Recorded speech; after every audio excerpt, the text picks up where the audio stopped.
When Attack on Titan ended in 2023, there was almost nothing you could watch that would give you the same experience. Sure, there might be some shows that have one or two of the same elements, but AOT just had such a unique setting combined with the interesting themes and the sense of mystery that it pretty much made it one of a kind. That being said, last week while I was in bed sick, I stumbled across a show that reminded me of what it was like watching AOT for the first time. The name of that show is Silo, and today I'll be doing a non-spoilery analysis of why if you love Attack on Titan, then you'll probably love this as well.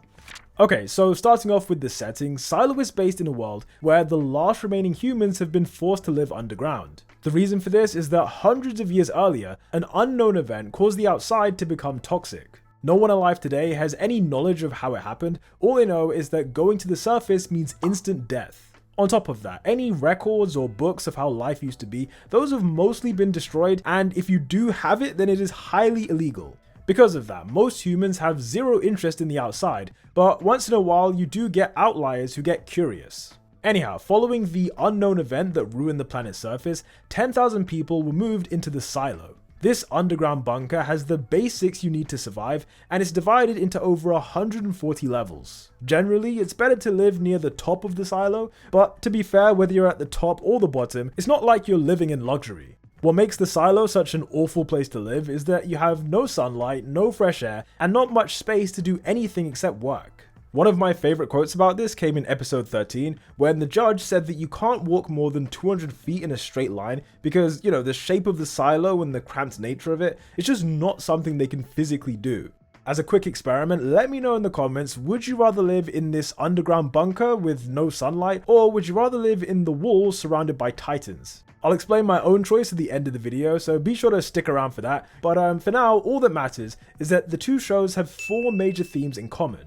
These themes are: what does freedom actually mean? Is it possible to end the cycle of war? What is the impact of human curiosity? And how is information used to control us? In both settings, only a tiny number of elites know the truth about the world, and they use censorship and information as their main weapon to control people. One way this idea is presented in Silo is through the simple use of a screen. In the areas where people eat, there are these giant screens displaying a live stream of what's outside the silo. The live feed shows a toxic wasteland with dead bodies scattered around, and this is what people see every single day. Because it's all they know, nobody thinks to question it, and the very few that do question it are nearly always people who found relics from the past. I mentioned before, these relics are highly illegal because if people saw how the outside was, then it's human nature to want to find out for yourself. Similar to all of this, in Attack on Titan, the royal government's main weapon is their control of information, with books being banned and with technology being destroyed. By doing this, it stops the general population from thinking about how their lives might improve, and Eren is the perfect example.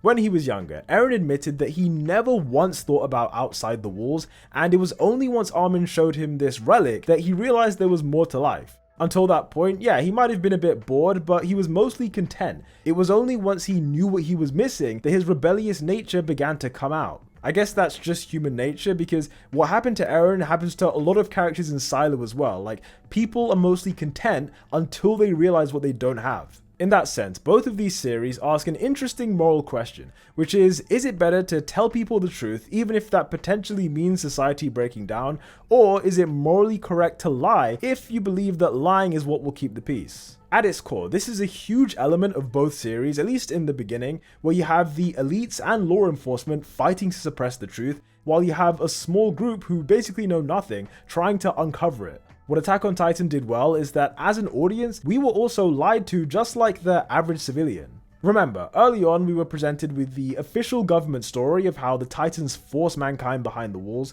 and if you're like me, you didn't question it since we had no other source of information. By default, that put us in the same position as everyone else who'd been denied the truth, and in the real world watching the show, it tapped into our natural curiosity. In my opinion, Silo succeeds in doing this really well, maybe not to the same level, but pretty close.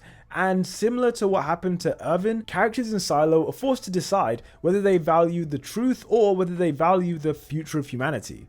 Beyond that, what I thought was interesting is how the show tackles the same themes, but in radically different ways. An example of this is how you can draw direct parallels between the Scout Regiment in AOT and the concept of cleaning in Silo. For context, within the silo, you might be surprised to know that anyone is free to leave. As long as you say that you want to go outside, then by law the higher-ups will suit you up and permanently send you to the outside world. The reason it's called a cleaning is that because it rarely happens, people who go outside are expected to clean the dirty camera. Now, you might be wondering, how is this in any way similar to the Scouts? Well, in both cases, the people in charge allow the population to have the illusion of hope. When it came to the Scouts, their mission was to defeat the Titans and conquer lands outside the walls, but the king knew this was impossible. More than that, the king literally didn't want the Scouts to succeed, but they were still allowed to operate, partly because it provides an outlet for anyone who gets too curious. When the Scouts then failed time and time again, it reinforced to the population that defeating the Titans is impossible.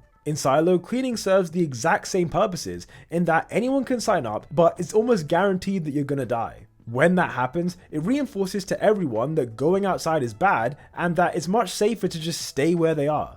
Without getting into heavy spoilers though, I will say that just like how Erin's arrival gave the Scouts genuine hope, Juliet Nichols does the same thing for the Silo, like she has a similar effect on the population.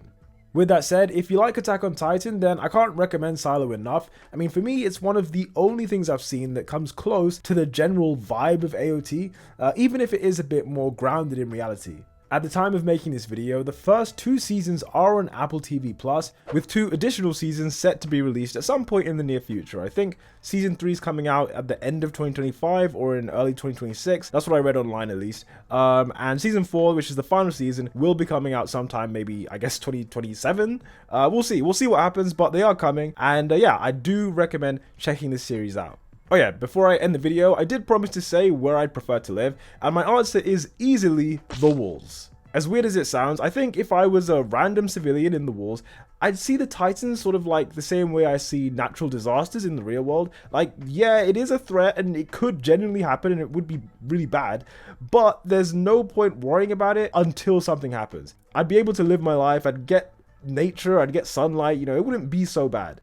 By contrast, in the Silo, sure, you might technically be safer because there's no threat trying to come in. You know, the poison's not trying to break its way in all the time.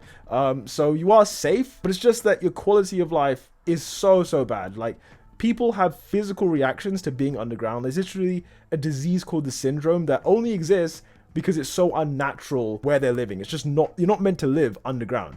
So yeah, just the quality of life doesn't compare to being inside the walls. I'd take living in the walls as a regular civilian over living in the Silo as the guy who's running everything, you know? Like, even an average citizen in the walls probably enjoys their life more than the people who are running the Silo. Anyway, that's just my take. Maybe you have a different opinion, and if you do, let me know in the comments down below. And as always, thank you for watching. Don't forget to subscribe and also like the video as it does help out the channel. And until the next one, peace out.